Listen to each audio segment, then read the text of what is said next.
Hello, আসসালামু আলাইকুম। আপনারা সবাই কেমন আছেন? আমি আল্লাহর অশেষ রহমতে ভালো আছি। আমি আপনাদের সাথে আজকে একটি রেসিপি শেয়ার করব। তো আমি কিভাবে ঢেঁড়স ভাজি করি ডিম দিয়ে, টমেটো দিয়ে, মশলা, বিভিন্ন রকম মশলা দিয়ে। তো আমি এখানে কি কি নিলাম চলুন। আমি এখানে দুটো পেঁয়াজ মাঝারি সাইজে কুচি করে নিয়েছি, দুটো টমেটো মাঝারি সাইজের কেটে নিয়েছি, এভাবে 3-4টা কাঁচামরিচ আর 2 কোষ রসুন।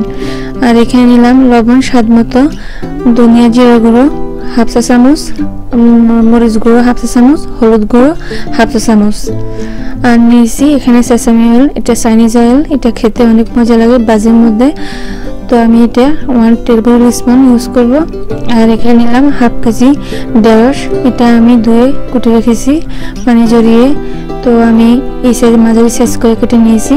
আপনারা রান্না করার আগে এটা ধুয়ে কেটে নেবেন, না হলে এটা পিছলে হয়ে যায় ধুয়ে না কাটলে। তো আর নিয়েছি আমি দুটো ডিম, এখানে এটা নর্মাল ডিম, এটা সিদ্ধ করা না।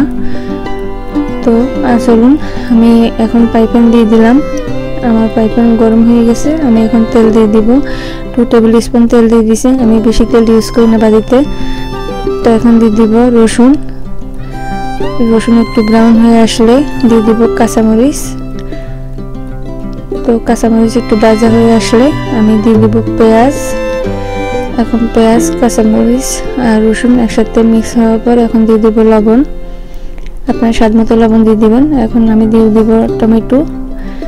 এখন এগুলো সবগুলো একসাথে মিক্স করে আমি ঢাকনা লাগিয়ে দিব, টমেটো যেন একটু নরম হয়ে যায়। তো এই যে আমি ঢাকনা লাগিয়ে দিয়েছি। এখন 2 মিনিট অপেক্ষা করার পর আমার টমেটো, পেঁয়াজ সব কিছু নরম হয়ে গেছে। তো আমি এখন মশলা অ্যাড করব। আমি সবগুলো মশলা একসাথে দিয়ে মিক্স করে নিচ্ছি।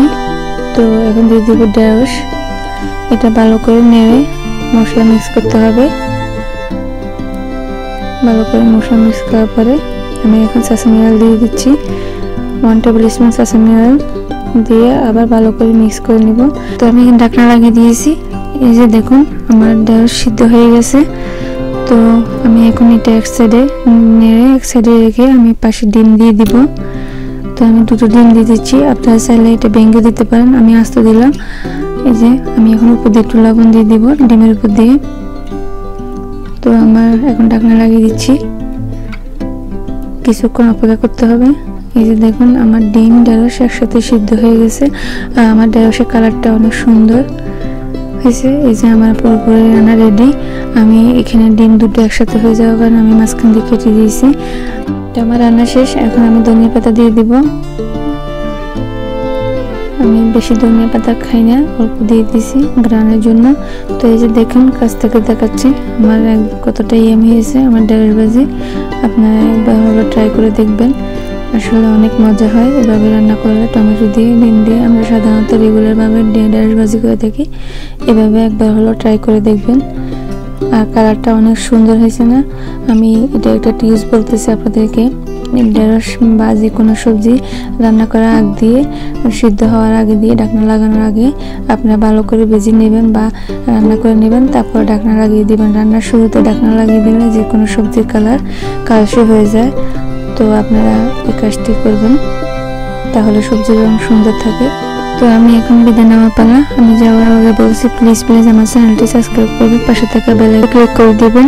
আর আমার রেসিপিটি ভালো লাগলে লাইক, কমেন্ট, শেয়ার করতে একদমই ভুলবেন না। সবাই ভালো থাকবেন, আল্লাহ হাফেজ।